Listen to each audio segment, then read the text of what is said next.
Welcome YouTube, I'm Chris, M7 Metal Works. Gonna look at a project today a buddy of mine brought in the shop. It is from a 1950s, I don't remember, I want to say 53 Chevy truck, but I can't remember exactly. It's a hood latch attachment, and essentially his latch right here is starting to come free, and I'll show you as soon as here in a minute, but it's got stress fractures or cracks on the other side of this steel, and eventually if we don't fix this whole piece is just going to pull right out. And so I'm going to use the Invertig 221 by HTP America, and I'm going to see if I can't weld this thing up. So we're going to get cracking on that right now. I'll show you a little bit of the prep work that I've done.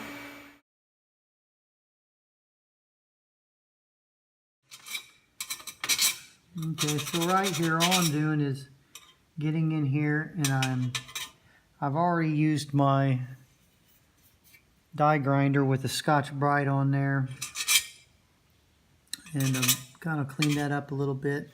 Now I'm just trying to get down where those stress cracks are and get that area cleaned out just a little bit. Anytime you're TIG welding, you want to have clean, shiny metal when at all possible. I'll have to run my weld from here all the way up into there, kind of bridge that gap. Same up here, same across here. All that needs welded, all that needs welded. That way that thing's got a little bit of strength. Okay, so the prep work that I've done here is I've just taken a Scotch-Brite with a on my compressor and cleaned this all up. Filed that. I think I got that on video as well with a little bit of fine sandpaper just to kind of clean all that stuff up. I'll wipe it down right now with some acetone. Okay, so we're going to set the Invertig here. I've got it set at 25 from some work I was doing a little earlier, and so we're going to go ahead and I'm going to set it up, I think, to about 40. I'd rather start a little bit low on this particular project. I don't want to blow right through it. If that's too hot, I'll tune it down a little bit as well. I'm not going to use any pulse or anything right now, although that might be a good idea to control your heat a little bit and to prevent blowing through it.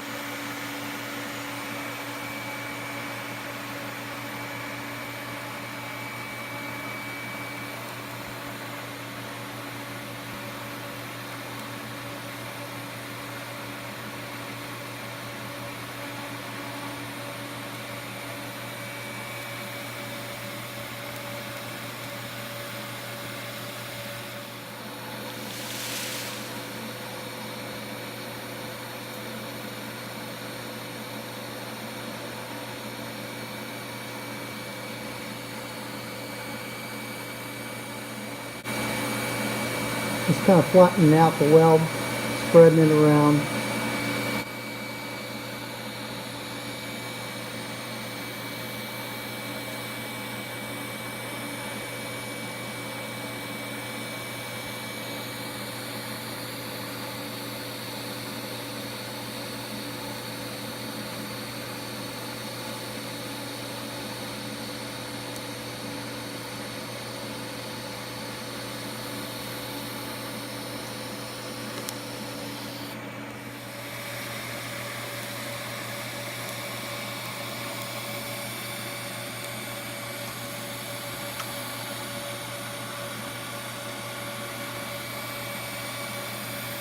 Spreading that weld out just a little bit, flattening some stuff out.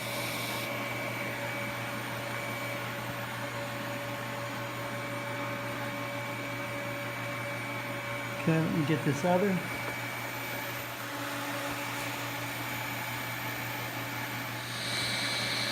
I tried to get some good arc shots here behind the lens so that you guys can get just a little better look at that arc. It's extremely smooth, but the lens I'm using just isn't going to cut it, so I'll try to get something different in the future and get you guys some better arc shots.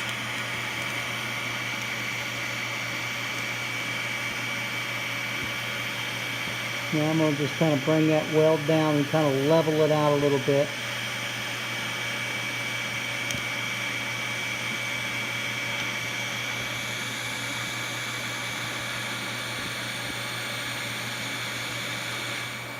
All right.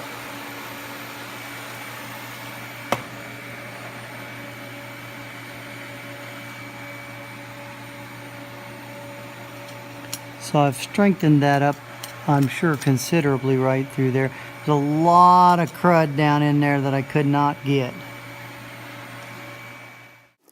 Here I had to go vertical just to get some difficult to reach areas.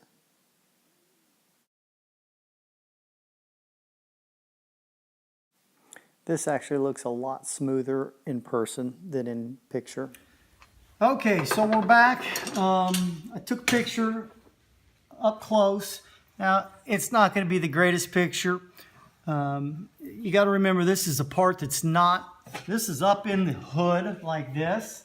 So you won't actually see the back side of that. My goal here was really just to build up that metal and thicken it up, and of course weld up those stress fractures. So I did a little bit of fusion welding, and then I added some filler rod on top of that just to give it a little bit extra heft. So I believe I've got enough on there at this point that that thing should last another 50, 60 years. I've not messed with the front, and so the front won't really be affected as far as the cosmetic looks of that. He hasn't restored this part, obviously, but now it should be good to go for a long time. And that was really the first time using that TIG welder to weld up mild steel for the most part. I've not done it in the past. I will say this, the Invertig 221 does a really, really good job with mild steel. Maybe the smoothest arc I've ever used. When I've got it on AC and I'm welding up aluminum, don't get me wrong, it's crisp and clean, and it's a really nice arc, smooth. But on DC, it's just, it surpasses even the AC arc on this thing. So very controllable. I did have my amperage down to about, I think I said 40, 45, I don't remember now. I ended up upping it to about 55, and even going to 60 or 65 would have been perfectly fine. It really allowed me to flow the metal a lot better and to just kind of manipulate that steel a little bit better by upping the amperage to about 55 is what I did. And that way I could full romp on the pedal and not worry about blowing through it. So I played it a little conservative on that, particularly because I really haven't welded much steel. I welded a little knife. I think I showed it in video too. It went really, really well. Very, very pleased with the way it went. So that's the video. Thanks for watching. We'll see you next time. I'll try to get that video out on the money clip. Let me real quick give you a sneak peek. This will be a preview to the next video. It's a little bit wet right now because I've got some oil on it. This is a money clip that I blacksmith. That's just a saw blade steel that I cut out, and then I shape it the way I need it. And then a buddy of mine wanted me to make him a money clip with a silver dollar coin on there, and so I've silver soldered that on the back side. It's pretty messy right now just because I haven't cleaned it up. So, but that's it. Thanks for watching. I'm Chris with M7 Metalworks. Have a good day.